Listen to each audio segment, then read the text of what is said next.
दोस्तों, ऑपरेशन सिंदूर के बाद जो है पाकिस्तान पूरी तरीके से बौखला चुका है।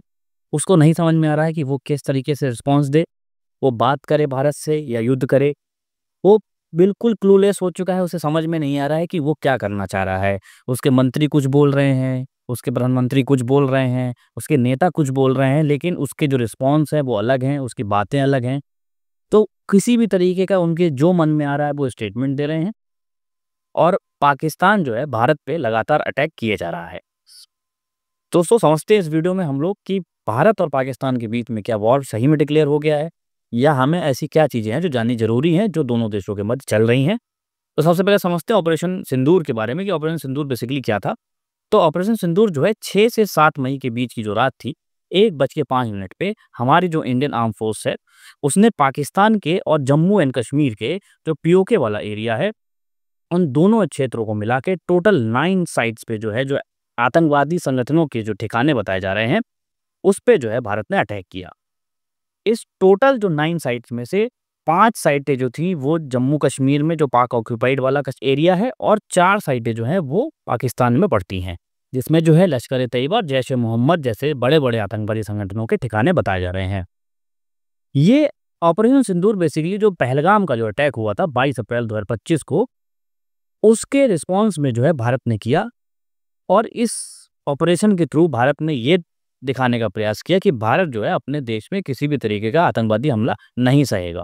लेकिन पाकिस्तान जो है वो ये चीज़ समझ नहीं पा रहा है या फिर ना समझने की वो एक्टिंग कर रहा है कि भारत का ये जो ऑपरेशन सिंदूर था, ये बेसिकली आतंकवादी संगठनों के ठिकानों पर निशाना बनाया गया था। इसमें किसी भी पाकिस्तानी नागरिक को कोई हार्म पहुँचाने के उद्देश्य से ये ऑपरेशन नहीं किया गया था। हमारे मंत्रियों का, हमारे जो विदेश सचिव हैं श्री विक्रम मिस्री जी का भी स्टेटमेंट आया कि ये एक रिटेलिएशन का ऑपरेशन था जो कि टेररिस्ट ऑर्गेनाइजेशंस के ऊपर किया गया था। लेकिन ये सब चीज़ें भी पाकिस्तान को समझ में नहीं आई और उसने रिटेलिएशन में जो किया वो बहुत ही अमानवीय था और बहुत ही आश्चर्यजनक जो कृत्य था। उसने क्या किया कि जैसे ही ये ऑपरेशन सिंदूर होता है, उसके बाद पीओके वाले एरिया में शेलिंग बढ़ा देता है।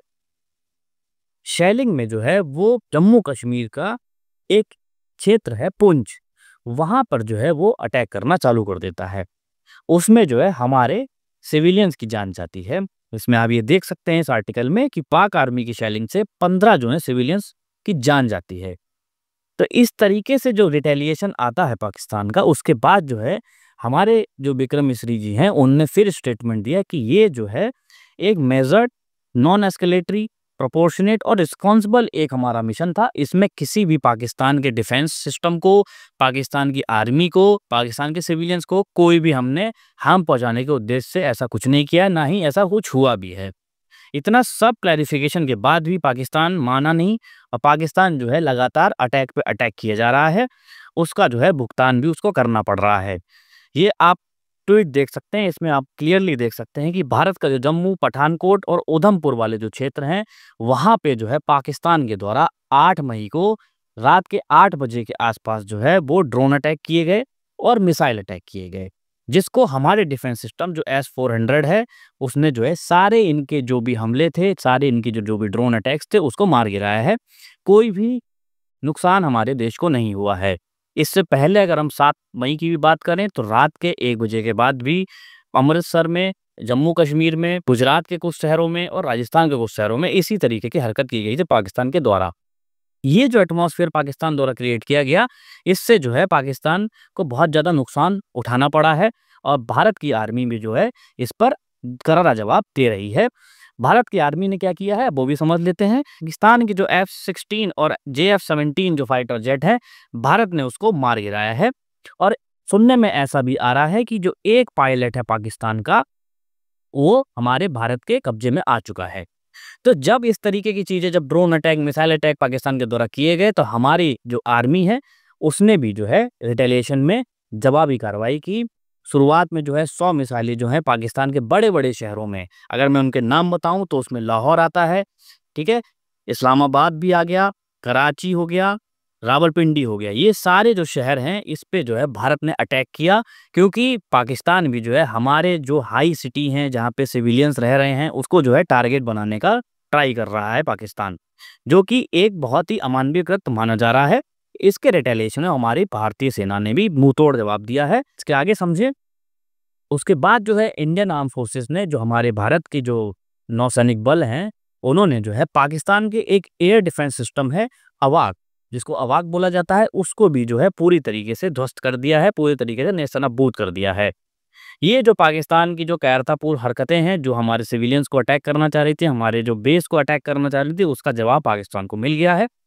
तो अभी हालांकि जो सिचुएशन जो हम देख रहे हैं, उसमें हमारे किसी भी बड़े ऑफिशियल्स की, या अगर हम डिफेंस मिनिस्टर की बात कर लें या हमारे प्राइम मिनिस्टर की बात करें, अभी तक किसी ने कोई वॉर डिक्लेरेशन का कोई भी नोटिस नहीं जारी किया है। लेकिन जो सिचुएशन चल रही हैं, जिस तरीके से अटैक हो रहे हैं पाकिस्तान के ऊपर रिटेलिएशन में हमारे भारत के द्वारा, वो एक सिचुएशन यही दिखा रही है कि एक प्रकार से जो है इंडिया और पाकिस्तान के बीच में वॉर स्टार्ट हो चुका है।